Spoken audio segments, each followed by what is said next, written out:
Hello friends, welcome to AB classes. आज friends जो मैं टॉपिक लेकर आया हूँ वह सब्जेक्ट है thermal engineering. Friends, thermal engineering को हम थर्मोडायनेमिक्स के नाम से भी जानते हैं। इस सब्जेक्ट का फ्रेंड्स एक चैप्टर है थर्मोडायनेमिक साइकिल। उसकी आज मैं न्यूमेरिकल स्टार्ट कर रहा हूँ, जिसमें आज मैं इसका पहला न्यूमेरिकल जो समझाने वाला हूँ वह है ऑटो साइकिल के ऊपर, जिसको हम पेट्रोल इंजन भी बोलते हैं। तो फ्रेंड्स, अगर आप इस न्यूमेरिकल को समझना चाहते हैं, इसके फॉर्मूले समझना चाहते हैं, इसकी साइकिल समझना चाहते हैं, तो वीडियो पूरा देखें जिससे आप इसको अच्छे से समझ सकें।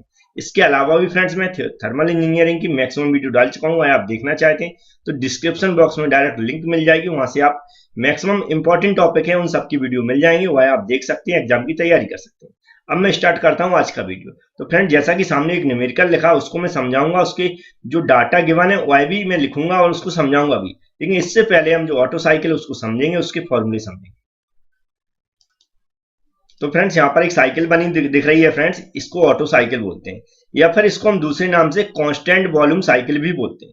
कांस्टेंट वॉल्यूम साइकिल क्यों बोलते हैं फ्रेंड्स? क्योंकि इस पे कांस्टेंट वॉल्यूम पर हीट सप्लाई की जाती है तथा कांस्टेंट वॉल्यूम पर हीट रिजेक्ट की जाती है। ठीक है फ्रेंड्स, मतलब इसमें चार प्रोसेस होती हैं, दो कांस्टेंट वॉल्यूम प्रोसेस होती हैं, जबकि दो होती हैं, एक एडियाबैटिक कंप्रेशन और एक एडियाबैटिक एक्सपेंशन। ठीक है फ्रेंड, इतना आपको समझ लें इसमें। अब इसमें समझते हैं पीवी डायग्राम है फ्रेंड्स, मतलब प्रेशर और वॉल्यूम के बीच में क्या है, एक हमारा जो ग्राफ बोलते हैं इसके वह बनता है, जिसमें कुछ टर्म्स रहते हैं वॉल्यूम के और प्रेशर के, वह समझ लेते हैं। तो फ्रेंड्स, ये जो लाइन दिख रही है जहां से, और जो हमारी 2 से 3 लाइन है ये दिख रही है, यहाँ इस पॉइंट से देखेंगे तो इस पॉइंट तक क्या बोलते हैं, इसको क्लियरेंस वॉल्यूम। यहाँ लिखा है फ्रेंड्स क्लियरेंस वॉल्यूम लिखा है, ये एरो बना हुआ है, ये एरो बना हुआ है, मतलब इसके बीच में जो वॉल्यूम रहता है उसको हम बोलते हैं क्लियरेंस वॉल्यूम। इतना याद रखें। 2 से 3 फ्रेंड्स क्या है, कांस्टेंट वॉल्यूम प्रोसेस है, इसलिए क्या V2 और V3 कैसा होगा, इक्वल हो जाएंगे, क्योंकि 3 पॉइंट पर और 2 पॉइंट पर सेम वॉल्यूम होगा। इसी तरह में यहाँ पर बात करें फ्रेंड्स, तो 1 और 4 जो पॉइंट है उन पर भी वॉल्यूम कैसा होगा, एक समान होगा, क्योंकि यहाँ पर कांस्टेंट वॉल्यूम प्रोसेस है। V1 इक्वल टू क्या होगा, V4 होगा। ठीक है फ्रेंड्स, 1 से 2 क्या होगा, कंप्रेशन, क्या होगा, कंप्रेशन प्रोसेस होगी, जिसमें अगर कंप्रेशन रेशो निकालते हैं तो V1 अपॉन V2 हो जाएगा। ठीक है फ्रेंड्स, इतना आपको समझ में आया होगा। अब इसके हम कुछ फॉर्मूले हैं उस पर डिस्कशन करेंगे फ्रेंड। अब इसका टोटल वॉल्यूम देखें तो इस पॉइंट तक टोटल वॉल्यूम होगा, जो किसके बराबर होगा, V1 के बराबर होगा, क्योंकि यहां से यहां तक जो वॉल्यूम लिखा हुआ पॉइंट क्या लिखा, V1 लिखा, मतलब इस पॉइंट से यहां तक जो वॉल्यूम टोटल क्या होगा, V1 होगा, जबकि इस पॉइंट से यहां तक जो टोटल वॉल्यूम क्या होगा, V2 के बराबर होगा, जिसे हम क्लियरेंस वॉल्यूम भी बोल सकते हैं। अब फ्रेंड्स, इसके कुछ फॉर्मूले हैं उनको डिस्कशन कर लेते हैं, जो कैसा भी न्यूमेरिकल है उसमें यूज होने वाले हैं।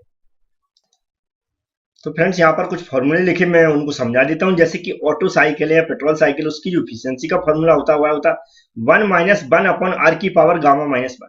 यहाँ पर आर क्या होता है फ्रेंड्स, कंप्रेशन रेशो होता है, जबकि गामा क्या है, एयर का कांस्टेंट है जिसकी वैल्यू गिवन रहती है, या फिर हम उसको निकाल सकते हैं, या फिर याद रख सकते हैं एयर के लिए कितनी होती है, 1.4 होती है, जो न्यूमेरिकल में आज गिवन है। अगर नहीं गिवन है तो भी अगर एयर की बात कर रहा है, जैसे कि एयर स्टैंडर्ड साइकिल लिखा है, तो इसका मतलब होता है इसमें जो हम जो कांस्टेंट की वैल्यू लेंगे एयर की, वह कितने लेंगे, 1.4 लेंगे, तो इसको याद करना है।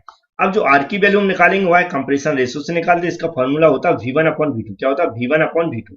V1 क्या है फ्रेंड्स, टोटल वॉल्यूम, मतलब इस पॉइंट से यहाँ तक का जो टोटल वॉल्यूम है वह क्या होता है, V1 होता है, जबकि V2 क्या है फ्रेंड्स, क्लियरेंस वॉल्यूम होता है, जो कि इस पॉइंट से इस पॉइंट तक। तो यहाँ पर लिख भी दिया मैंने कि V1 इक्वल टू क्या है, total volume of the cylinder, जबकि V1 टोटल वॉल्यूम है, तो टोटल वॉल्यूम किसके बराबर होता है, स्वेप्ट वॉल्यूम प्लस क्या होता है, क्लियरेंस वॉल्यूम। मतलब यहां से यहां तक वॉल्यूम क्या होता है फ्रेंड्स, क्लियरेंस वॉल्यूम क्या, बीसी इक्वल टू लिखा वो इस पॉइंट से इस पॉइंट तक होगा, जबकि जी के स्ट्रोक वॉल्यूम भी बोलते हैं इसको, या स्वेप्ट वॉल्यूम भी बोलते हैं, वो कहां से होता है, इस पॉइंट से इस पॉइंट तक, मतलब यहां से यहां तक प्लस यहां से यहां तक प्लस करते तो टोटल वॉल्यूम निकलता है।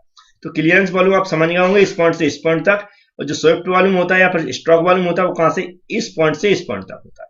स्ट्रोक को आप जानते हैं फ्रेंड, सिलेंडर के अंदर पिस्टन के द्वारा एक बार चली गई दूरी, उसे हम क्या बोलते हैं, स्ट्रोक बोलते हैं फ्रेंड्स। तो उसी का वॉल्यूम निकालते हैं, तो उसका वॉल्यूम निकालने के लिए, जो स्विफ्ट वॉल्यूम को निकालने के लिए जो फॉर्मूला होता है वो होता है π/4 into D square into L. L क्या होता है, सिलेंडर का बोल बोलते हैं, या फिर उसका डायमीटर होता है। एल क्या होती है, जो स्ट्रोक लेंथ होती है, जो सिलेंडर के अंदर पिस्टन के द्वारा एक बार चली गई दूरी होती है। तो इन फॉर्मूले का यूज करके फ्रेंड्स हम क्या करेंगे, इस न्यूमेरिकल को सॉल्व करेंगे। सबसे पहले न्यूमेरिकल पढ़ लेते हैं, जैसा कि लिखा है, find the air standard efficiency of petrol engine, मतलब पेट्रोल इंजन है, ऑटो इंजन है, उसकी एफिशिएंसी हमें निकालना है। हुज सिलेंडर डायमीटर, सिलेंडर का डायमीटर दिया 17 सेंटीमीटर, जो कि हम कहां पर यूज करेंगे, यहां पर यूज करेंगे। आगे लिख रहा है स्ट्रोक इज 30 सेंटीमीटर, स्ट्रोक मतलब होता है फ्रेंड्स लेंथ, याद रखें क्या होती है, लेंथ, जो कि हम इसी फॉर्मूले के लिए यूज करते हैं, एल की जगह रखेंगे। एंड क्लियरेंस वॉल्यूम दिया डायरेक्ट, क्लियरेंस मतलब यहां से यहां तक की वैल्यू दी है, तो VC दिख रहा है, VC लिख सकते हैं इसको या V2 लिख सकते हैं। वह कितना दिया, 0.001025 मीटर क्यूब।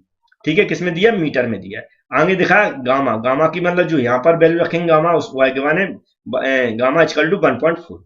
अब सबसे पहले गिवन डाटा लिखते हैं, फिर इसको सॉल्व करते हैं।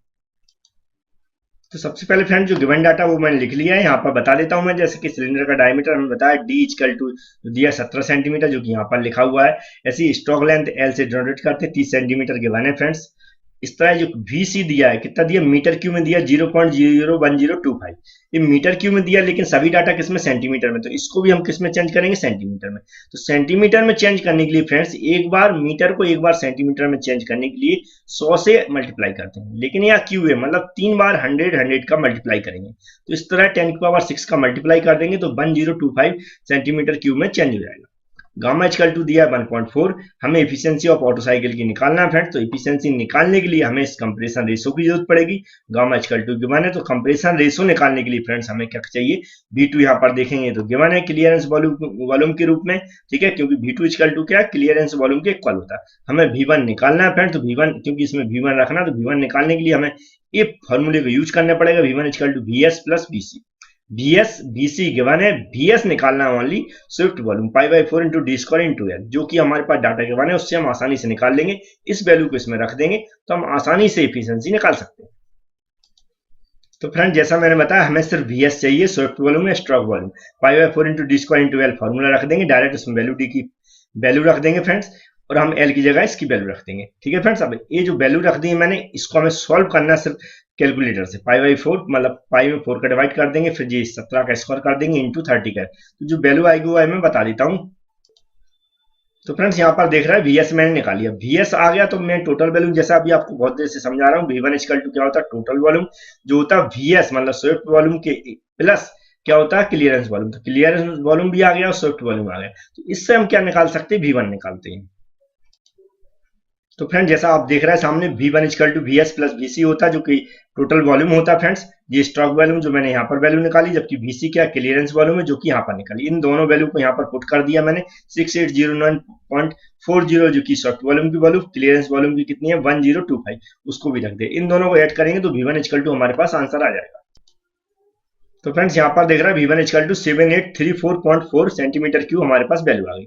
अब याद रखें, हमें इसके बाद क्या नेक्स्ट स्टेप में निकालना, हमारे पास V1 भी उपलब्ध है और V2, क्योंकि क्लियरेंस वॉल्यूम किसके बराबर होता है, V2 के बराबर होता है। तो V1 और V2 से हम क्या निकाल सकते हैं, कंप्रेशन रेशो, क्योंकि कंप्रेशन रेशो इक्वल टू होता है V1 अपॉन V2। क्या होता है, V1 अपॉन V2। तो आसानी से जब V1 V2 हमारे पास उपलब्ध है, तो हम उससे कंप्रेशन रेशो निकाल सकते हैं। तो फ्रेंड्स यहाँ पर देख रहे हैं कंप्रेशन रेशो को फॉर्मूला रख लिया सबसे पहले, V1 अपॉन V2। फिर क्या करना है, V1 की वैल्यू रख देना, जो कि हमने यहाँ पर निकाली। इसकी जगह V2 की जगह जो कि वैल्यू हमने कहाँ पर, हमारी जो गिवन है न्यूमेरिकल में, क्लियरेंस वॉल्यूम के बराबर 1025, उसको रख लिए। इसको इसमें डिवाइड किया तो जो हमारी R की जो वैल्यू आई वो आई 7.643। तो हमारे पास कंप्रेशन रेशो आ गया। अब याद रखें, जो मैंने एफिशिएंसी का फॉर्मूला बताया था, उसमें कंप्रेशन रेशो की ओनली जरूरत थी, जो मैंने निकाल लिया। अब उससे हम आसानी से एफिशिएंसी निकाल सकते हैं। तो फ्रेंड्स आसानी से लिख लें, यहाँ पर बी नो दैट जो फॉर्मूला है उसको लिख लें, ऑटो साइकिल एफिशिएंसी का 1 अपन R की पावर गामा -1। R जो वैल्यू कंप्रेशन रेशो की वैल्यू है जो मैंने निकाल ली 7.643, जो R की जगह रखना है। गामा इक्वल टू जो कि न्यूमेरिकल में गिवन है कितना, 1.4। नहीं गिवन है तो R की बात कर रहा है, तो हम 1.4 याद करके चलेंगे, तो R की जगह रख लेंगे। अब इसमें सिर्फ वैल्यू रखना है और आंसर निकालना है। तो फ्रेंड्स यहाँ पर देख रहे हैं, हमने सिर्फ क्या किया, वैल्यू पुट किया। अभी R की जगह हमने कितनी रख दी, इतनी रख दी, जबकि गामा की जगह 1.4 रख दिया। अब इसको सॉल्व करने का तरीका कम से कम 2 या 3 स्टेप में इसको सॉल्व करें। पहली स्टेप में फ्रेंड्स हम इस वैल्यू को इसमें से माइनस करेंगे। क्या करेंगे, इस वैल्यू को इसमें से माइनस करेंगे तो कितना बचेगा, 0.4 बचेगा। फिर इतनी जो वैल्यू अंदर दिख रही उसकी पावर जो वैल्यू यहाँ बचेगी उसको सॉल्व कर लेंगे, और जो वैल्यू आएगी उसको 1 में डिवाइड कर देंगे। तो जो वैल्यू आती है वो मैं लिख देता हूँ। तो पहले टर्म्स में फ्रेंड्स मैंने क्या किया, सिर्फ ओनली हमने नीचे वाला ए वाला टर्म सॉल्व किया, जिससे हमारा आंसर गलत ना हो।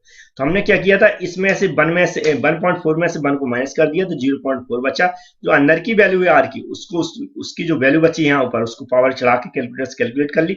तो और उसके बाद हमारे पास जो वैल्यू आई वो 2.25 आई। अब हमें सिर्फ इसको एक ही स्टेप में कैलकुलेट कर सकते हैं। क्या कर सकते हैं, 1 में सीधा 2.25 का डिवाइड कर देंगे, जो वैल्यू आएगी उसको 1 में से माइनस कर देंगे। तो जो मेरे पास आंसर आएगा उसको मैं डायरेक्ट लिख देता हूँ। तो फ्रेंड्स जब इसको सॉल्व किया तो आएगा 0.55 कुछ आएगा। इसमें जो भी थोड़ा बहुत पॉइंटों में अंतर होगा, अगर आपका आंसर में मैच नहीं हो रहा है तो थोड़ा बहुत इधर के पॉइंटों में अंतर होगा, 0.55 सभी का आएगा। अब इसमें क्या करना पड़ता है, इसको परसेंटेज में चेंज करना पड़ता है, तो 100 का उसमें मल्टीप्लाई करना पड़ेगा। तो इसमें जब 100 का मल्टीप्लाई कर देंगे तो 55.55 मतलब 55.55 परसेंटेज में हम लिख देंगे इफिशियंसी इसकी। तो फ्रेंड्स इस टाइप का न्यूमेरिकल मैक्सिमम बार एग्जाम में आया है, याद रखें मैक्सिमम बार इस टाइप का एग्जाम में आया है फ्रेंड्स। और इसकी कई बार सिर्फ ओनली इफिशियंसी निकालने को आती, तो उसमें कंप्रेशन रेशियो गिवन रहता है, तो डायरेक्ट हम इस इफिशियंसी का फॉर्मूला यूज करके 2 मिनट के अंदर हम इफिशियंसी निकाल लेते हैं। लेकिन इस टाइप का न्यूमेरिकल फ्रेंड्स बहुत बार आया है। अगर फ्रेंड्स वीडियो पसंद आया तो लाइक जरूर कर दें। Thank you friends.